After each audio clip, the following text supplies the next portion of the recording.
Coach. Well, first, let's start here, man. How you doing? I'm doing good. What is it, 7:18 in the morning, and I've been up since 5. I'm ready. Good deal, good deal. Well, you know, we're sitting in the stands at the vet, and you just mentioned it's your first time in the stands. This is my first time. This is nice. Yeah. I want better, but this is nice. I like it. Well, as you look out there at your players stretching, getting ready for today's workout, what do you see? How do you feel when you see it? Hope, promise, expectation, want. That it's a bit of cockiness down there that I like. I like that. Like it's a whole lot of edge down there. It's a whole lot of catch and feel like, man, I can't wait to put on. Yeah. I can't wait to pack this. That's not my feeling. That's their feeling. And they're permeating that everywhere, man. I love the way they're going about their jobs. Because, Coach, I tell you, this place gets packed now. I can't wait to see it. I've heard. Yeah. I need to see it. I'm from that school. I need to see it. Show me. Show me. You from Florida, got the Missouri. Yeah, there you go. There you go. I need to see it. I need to see it. Yeah, it's going to be electric, man. The fans will be back in the stands, 100% capacity. God, both bands will be here. We were leading in attendance every year. Yeah. And that's before the prime effect. That's BP. Yeah, that's BP before prime. Yeah, and that's 33,000, man, and I like that. Yeah. I like that. But this, people are getting those season tickets. They're still available, but the tailgating pass is still available. So we're going to pack it out for you and see the show. You know what I'm excited about? See, I've been in packed houses. Now, I've been in stadiums that stadiums, college stadiums, all that, high school stadiums. But I've never been in one packed majority of people. I can't wait to experience that. And the sonic boom, and I can't wait to feel that. I can't. Yeah. It's certainly an atmosphere. This morning we got here. You happen to be blessed in this area, challenged in this area, whatever you want to shape it, to literally have two of your biological sons on the team. Yep. And some people one out of them there getting on my last nerve right now. That's what I was going to talk to you about. Getting on my last nerve. A lot of now. folks, they have this notion there's some daddy ball going on. Ain't no daddy ball. First I of all, know it. I've coached my sons from the floor up. Uh-huh. So you won't even know which one is my son if you carried on and watch us get down. Now, Shador called last night. I think he called like 9 o'clock that I saw this morning. I'm sleeping. Yeah. And he's a little ill, so he's out today. But that gives our other quarterbacks more reps. Sure. Well, we saw you coaching up your other son, number 21. And tell you what, by the way you were coaching him up, you're exactly right. Nobody know that was your son. No, I don't play you treat that, him all man. the same. Yeah, because just don't have the proper shorts on, and everything is strategic, everything is structured. And I told the kids the other night, I want you to separate yourself by your game, not by what you wear. I don't want that.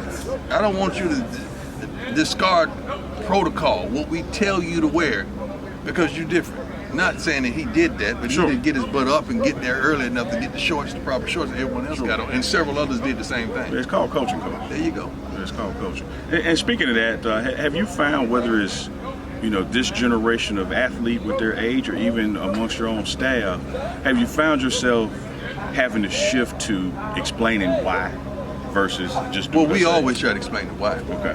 Because that prompts because. So we always try our best to explain the why, because this generation is a little different. I think this generation is more athletic. I think they're bigger, stronger, and faster, but the understanding of the game is not as prevalent as our generations. So we're in early July, man. We're less than 60 days away from that first game in Miami. And you closed out the spring season by emphatically stating that ain't what it's supposed to look like. When you see what you have here, and I know it's the early phases of them getting their strength and conditioning in, how close is it being to what you want it to look like? I tell you what, in our team meeting the other night, we had everybody that came in the spring to now stand. And 85% of them kids. Wow. This is a new thing. This is a whole new thing. So now the thought process of when this game gets tight and we supposed to take that lead and be dominant, now we understand that. because we didn't understand that. I'm sitting on the sideline and coaching, and you saw it. Yeah. When the game gets tight, something inside said, "We don't supposed to win this." Yeah. Yeah. The switch clicks off. Hey, come on. Yeah. Really? Yeah. Please, I wonder if there's Three Stooges slap everybody, just line them up. Hey, some of y'all out there, y'all they don't know about no Three Stooges. They don't know about no Three Stooges.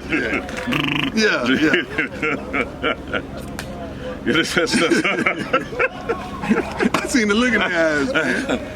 I seen the look in their eyes. I seen it. It went in there. But now you got guys. Oh, yeah. That's the moment they want. Well, see, we got guys now that really feel like they're going to go pro.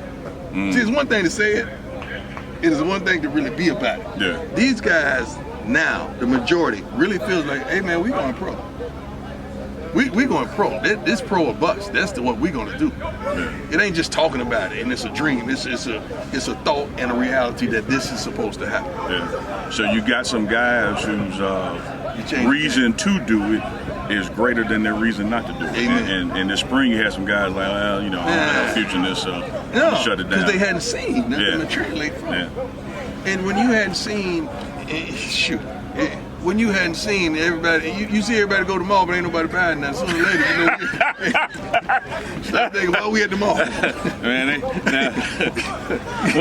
one of your coaches over in basketball, Coach Burke, he called me the analogy king. I'm finna pass that time to you. This man said, you see him at the mall, but they ain't buying nothing. Ain't buying nothing.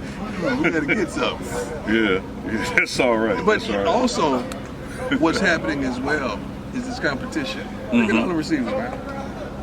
It's so competitive. You see, we got a thought process of who's gonna start, but we don't know. Yeah. Secondary is same. The whole offensive line and defensive line gonna look totally different. Even I think the linebackers gonna look totally different. The running backs are totally different. It's not one position that hadn't been upgraded tremendously. And I think that's one of the approaches that's new to our fan base.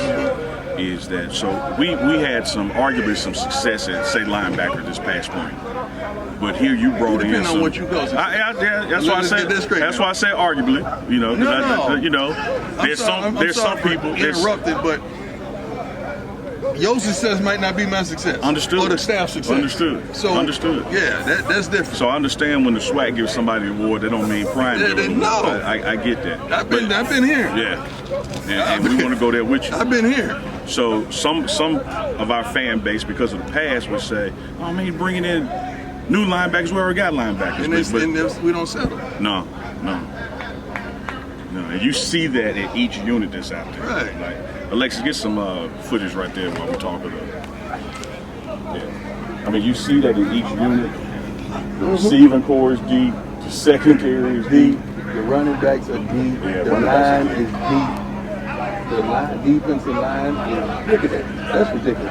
Yeah. The defensive line is deep. I mean, every position is deep.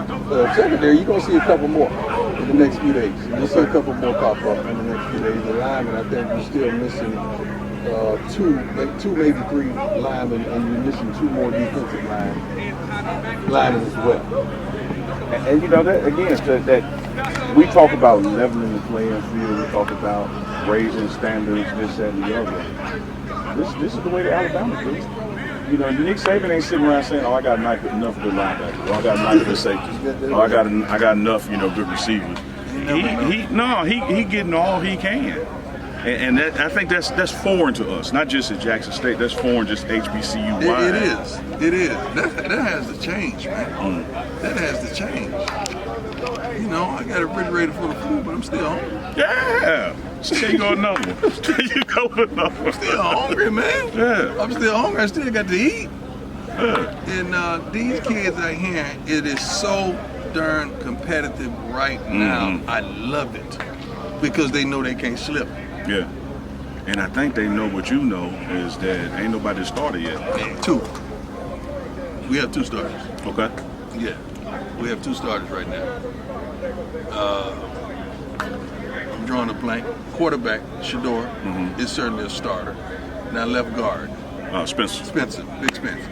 How can I forget big old Spencer? I love Spencer, man. His work ethic in the weight room, on the field, and in the classroom is epic. And that's why he has that He's nod already. dominant in all phases. Okay. All phases. So we have 2 starters right now. That's it. At this point, Yeah. on this date, we have 2 starters. Everything is open house.